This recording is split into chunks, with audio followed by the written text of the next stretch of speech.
to. Ito, ano masasabi nyo dito? Controversial to. Naku po, controversial to. Dapat daw isawalat ang pangalan at katauhan ng mga lotto winners ayon kay Senator Raffy Tulfo. Yan ay para raw makumpirma kung totoong tao nga sila. Hindi gaya nung nag-viral na litrato ng edited na jackpot winner na nakatakip ang muka ng malaking salamin, face mask at sombrero. Duda rin si Tulfo sa sunod-sunod na jackpot winner sa mga lotto draw ng Philippine Charity Sweepstakes Office o PCSO. May ilan pa raw na higit 10 beses nananalo kada buwan. Hihingin daw ni Tulfo sa PCSO ang listahan ng mga nanalo sa nakalipas na 5 taon. Iminungkahi rin niya ang pagkakaroon ng komite sa Kamaras at Senado para magbantay sa listahan ng mga jackpot winner. Plano rin ng senador na ipatawag at imbestigahan ang mga ahenteng taga-kubra ng premyo ng mga totoong nanalo. Kung akong tatanungin, I would prefer na may publish yung pangalan at katauhan ng mga winners. Dapat yan sabihin na at ipakilala kung sino mga winner kasi wala namang nasa bat. Akala ko ba binayaran ka na, Tulfo? Hindi, akala ko lang ha kasi 'di ba narinig ko, medyo hindi ako naka-follow dito ha doon sa kwentuhan nito tungkol dito sa sa issue na ito. Kasi yung iba diyan nagagalit nga ba't di ko daw dinidiscuss eh. Pala desisyon ng buhay ko eh. Gusto nila i-discuss ko daw. Hindi po talaga hindi ako interesado eh. Sorry ha. Hindi ako interesado eh.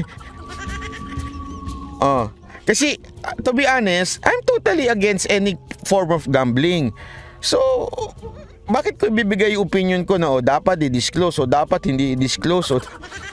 Against nga ako dyan eh. So, anyway, sinasabi nung iba na nabayaran na daw si Tulfo kaya hindi niya dinidikdik daw ito.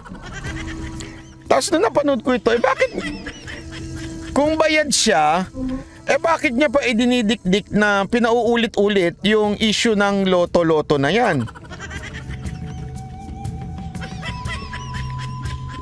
Secret candidate ni Banat by si Raffy Tulfo. Wow. Ang bihirang buhay ito. Pala decision to sa Raven Claver. Sabi ni Raven Claver, secret candidate ko daw ni Banat by si Raffy Tulfo. Tapos troll account, ano? Sige na nga, secret candidate ko. Sabi mo eh, ikaw namang desisyon ng buhay ko. Sino naman ang secret admirer, ina-admire ko, secret admirer ko? Ikaw na mag-decide sa buhay ko. Pala desisyon ka naman eh. Di ba? So ito, sinasabi nga ni Tulfo na dapat daw ilabas yung pangalan ng mga nanalo sa loto. Okay, yun ang sabi. Pero kung ang dahilan naman daw ng PCSO ay yung security and safety nun, bakit hindi mag-form ang Senate ng parang hindi board eh. It's like mag-oversee doon sa mga nanalo. Ibig sabihin, magkakaroon ng magsasubmit ang PCSO sa Senado ng mga pangalan ng mga nananalo so that they can investigate if there is a dayaan o kung ano man. Yun po yung issue dito, ha? Okay? So, yun ang tanong ko sa inyo. This is not about Tulfo, ha? Hindi ho ito Tulfo. Polisiya po ang tinatanong ko dito, ha? Makinig kayo. Hindi ho si Tulfo, ha? Kayo po ba ay sang-ayon sa idea ni Tulfo na mag-isubmit ang mga pangalan, address, at numero ng mga nanalo ng loto sa Senado? Pero hindi ho ilalabas in public para maproteksyonan nga naman yung safety ng mga kababayan natin na nanalo. Kayo po ba ay agree dito? Yes or no and why? Yun lamang po, ha? Hindi ho yung bayad si Tulfo. Pulisiya ang pinag-uusapan natin dito. Pulisiya. Agree po ba kayo? Ayan. Sige, sagot na. Kasi pwede at least kung alam nila yung number at saka yung pangalan, pwede nilang tawagan. Sabihin na nila, balato naman dyan. Hindi, biro lang ha.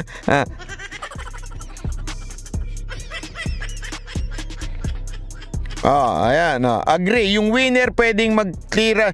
Kasi, yan, yes. Kayo naman pala eh.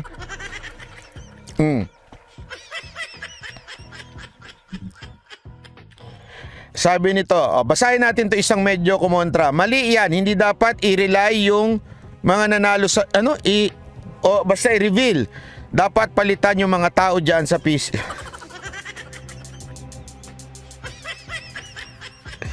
Eto na naman tayo eh, sorry ha.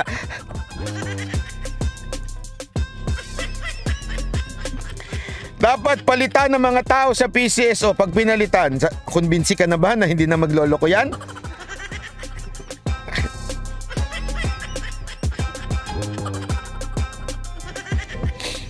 Ewan? Hindi, advance lang kasi ako mag-isip eh. Pasensya na. Kahit sinong ilagay mo dyan, pagdududahan natin. Correct?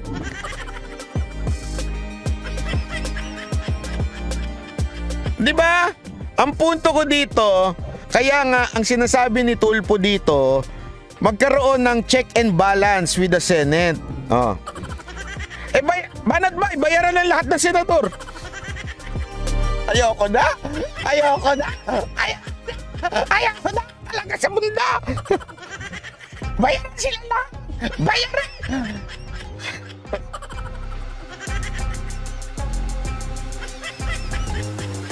Hirap talaga sa mundo to, no? Hindi kasi kung gano'n ang thinking natin, banat ba eh? O isasubmit nga sa sa Senado, ibayaran naman lahat ng senador. O sa'yo na lang isubmit. Ikaw lang naman ang hindi bayaran eh.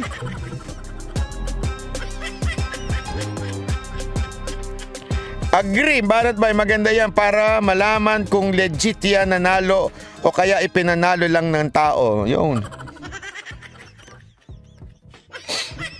Napraning na pati mga tao. Oo, alam mo, yan talaga nangyari sa mundo natin ngayon sa Pilipinas.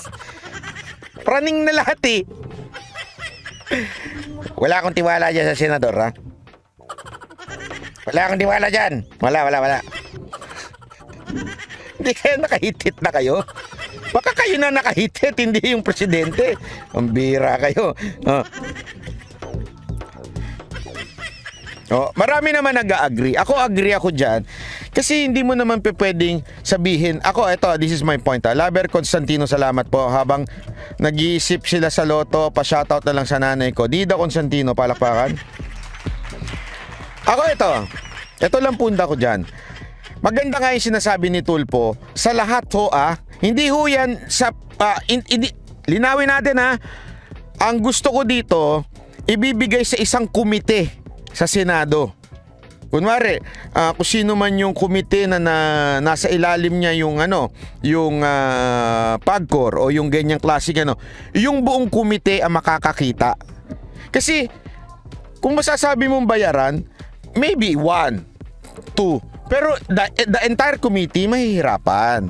Marami naman, kasi wag naman po tayong ganun kaagad na lahat na lang na senador bayaran, ganun. Ano ba naman yun? May suggestion ako sa inyo, mga kababayan, na nagsasabing bayaran ng lahat ng senador, bayaran ng lahat ng COMELEC. Wag na kayong bumoto sa darating na eleksyon. Sige na. Hindi, suggestion ko lang naman po yun. Wag na kayong bumoto. Bakit? Pag bumoto kayo, pagdududahan din nyo rin mang COMELEC. Kung sino man mananalo dyan, sasabihin nyo, daya. Tapos yung nanalo, sasabihin nyo, bayaran. Bakit pa kayo bumoto? Hindi, di ba common sense eh. If you don't like it, get the fuck out of there. Wala kami tiwala sa gobyerno. Di lumayas ka na sa Pilipinas. Para matapos na usapan. Hindi, ako yun doon ako minsan naiinis yung mga kababayan natin, lahat na lang pagdududahan. Eh kung lahat naman medyo duda kayo sa lahat, wag na rin kayo magbayad ng tax. Maganda nga, mamundok na kayo, sumama na kayo sa NPA. Ganun kasi mag-isip ang mga NPA eh. Diba? Ayun lang, gusto ko lang sabihin. Talo pa yung jowang mga selosa. Oy, speaking of selosa! Audio, audio, audio.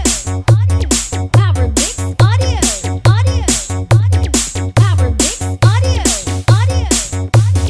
Power Mix Audio, audio. Nakakaya naman. Nanonood pa pala dito si Basti Duterte. Baka sabihin naman niya, ano ba to si Banatbay? Bigla na lang nasasayaw. Napapraning na ata itong nabuang na. Yawa ka. Diyan ba ako nagpa-interview? Yawa naman yung...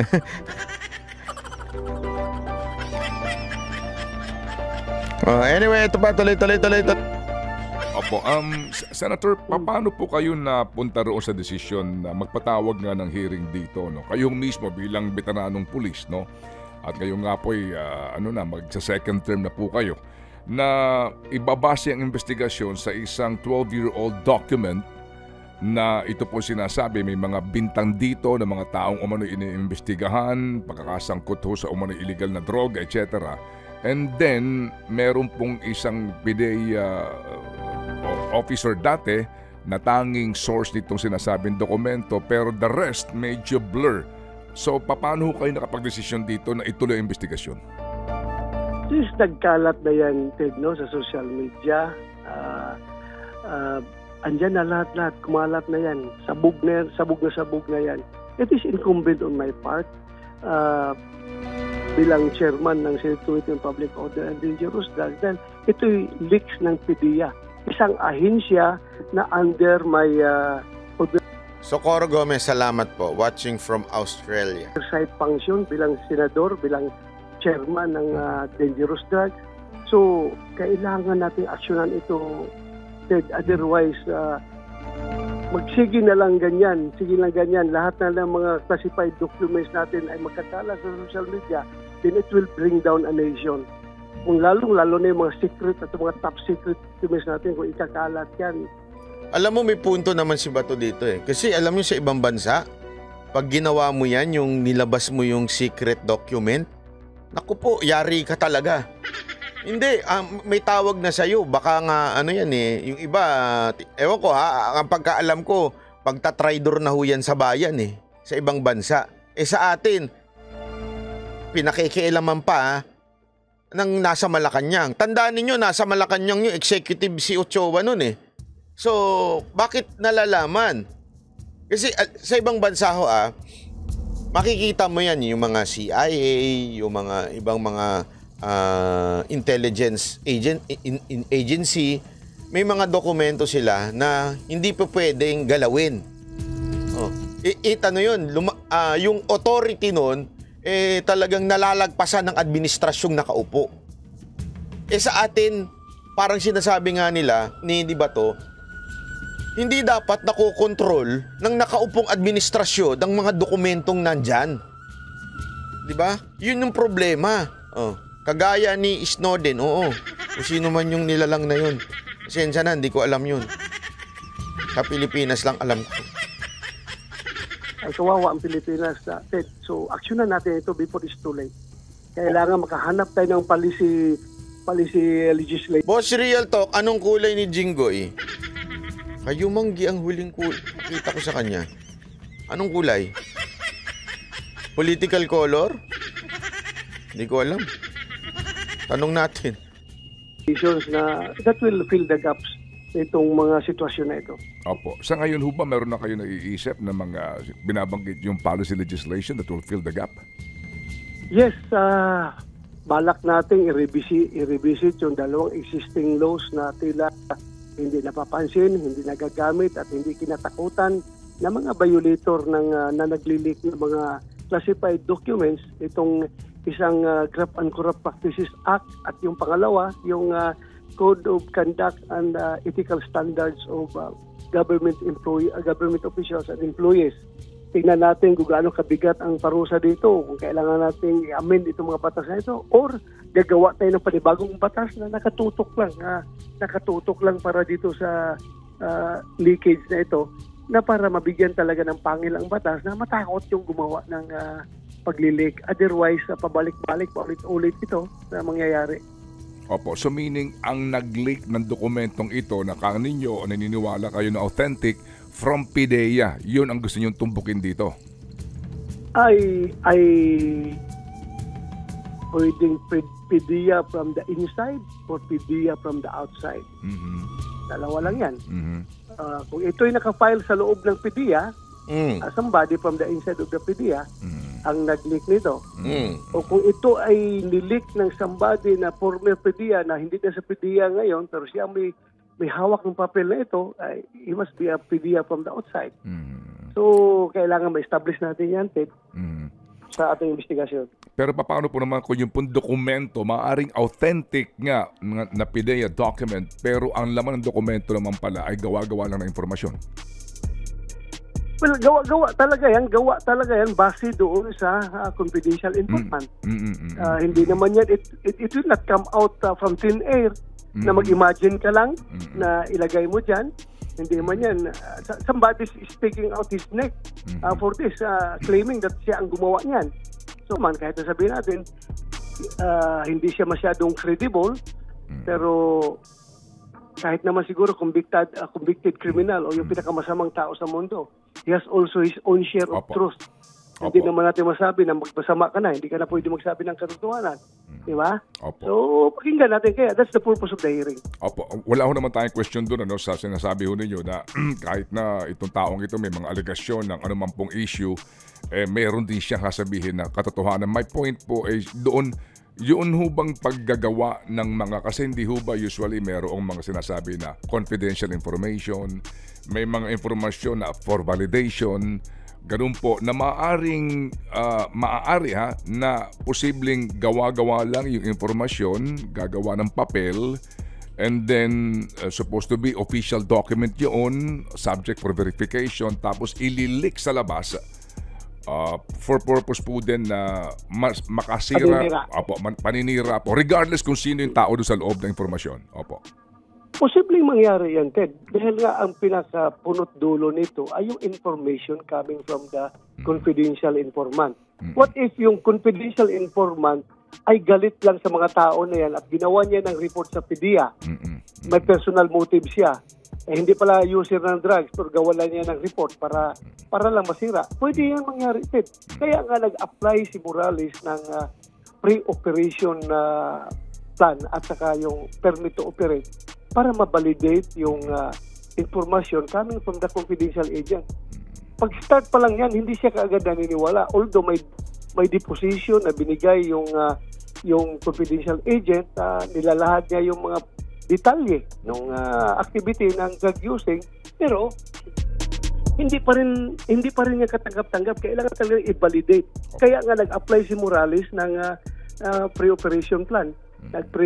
Yung to conduct operation, nag-request siya na mag-conduct ng surveillance, doon sa mga subject at mag-casing operations doon sa nasabing condo unit ni Marcel Soriano dyan sa may Rockwell. So, pero ito rin... Ang problema kasi, Sir Banat Bay, under ng executive ang PIDEA. Actually, may punto ka dyan. Kaya lang, hindi pa rin dapat inilalabas. Hindi ibig sabihin under ng Malacanang ang PIDEA, may otoridad na silang makialam doon sa mga dokumento na supposedly confidential. Hindi ho dapat. Kung gano'n ang siste, meron tayong loophole sa batas. Yan yung sinasabi nila ni Bato May problema tayo sa batas. Bakit pwedeng pakialaman? So, ganun na lang ang mangyayari lagi, 'di ba? Kunwari, merong investigasyon ng PIDEA, di kaya tandaan niyo etong investigasyon na to, ito'y lumalagpas po doon sa pangkalahatang administrasyon. Hindi lang ho yan dapat ngayon. Okay? Kahit sa mga susunod na administrasyon ngayon, susunod na administrasyon, dapat bawal pakialaman ang investigasyon ng PIDEA, investigasyon ng NBI, investigasyon. Kasi diyan nagkakaroon ng korupsyon. Naintindihan natin. dapat maano yun, pumasok sa utak natin na malaking bagay yung ginagawang pagdinig na yan. Kasi mangyayari, every time na lang na merong masasangkot na isang opisyal o di kaya isang politiko. Kasi at that time, tandaan ninyo at that time, hindi naman nakapwesto si Marcos bilang bilang part ng executive. Okay? Siya po'y, ang pagkaalala ko, siya po'y senador dyan. O ibig sabihin po, sandali, senador ka, hindi ka executive, pero kung totoo man, yung sinasabi ni Morales, di ba? Bakit pinigilan nung nasa loob ng executive? Naintindihan natin? So mangyayari niyan, every time na merong masasangkot sa krimen ang isang opisyal ng gobyerno, kung sino man yan, mayor, senador, congressman, isang tawag lang niya pala sa kaibigan niya sa loob ng Malacanang, tapos na usapan. Yun yung dapat nating ma-resolba, hindi lang pang ngayon. Kasi yung iba sa atin, ang babaw ng isip eh. Ang isip kaagad, hindi kailangan una-una, ito ilagay nyo sa utak nyo to. Hindi naman na magbabago isip ng tao. Yung mga taong naniniwala na hindi adik si Marcos, hindi na magbabago yan. Yung mga naniniwalang adik si Marcos, hindi na rin magbabago yan. There is no point in proving. Tingnan nyo, anong nangyari nung dinala si Maricel? Inamin niya ba na siya ay gumagamit? Hindi. Pwede ba siyang puwersahin na umamin? Hindi. Eto, pangalawa, si Ochoa, kung sakaling umapir dyan, sasabihin ni Ochoa, wala ko alam dyan. Mapipilit ba si Ochoa na umamin? Hindi pwede. Kailangan mong umamin. Or kulong ka. Hindi kasi ganun ang usapan. Yung mga, tandaan ninyo, yung mga senador na gumagawa niyan, wala sa hulog. Pag hindi namin nagustuhan ang sagot mo, kulong ka. Di ba dyan nga tayo nagalit doon sa mga gumigipit sa mga tao ng SMNI? Tama, mali?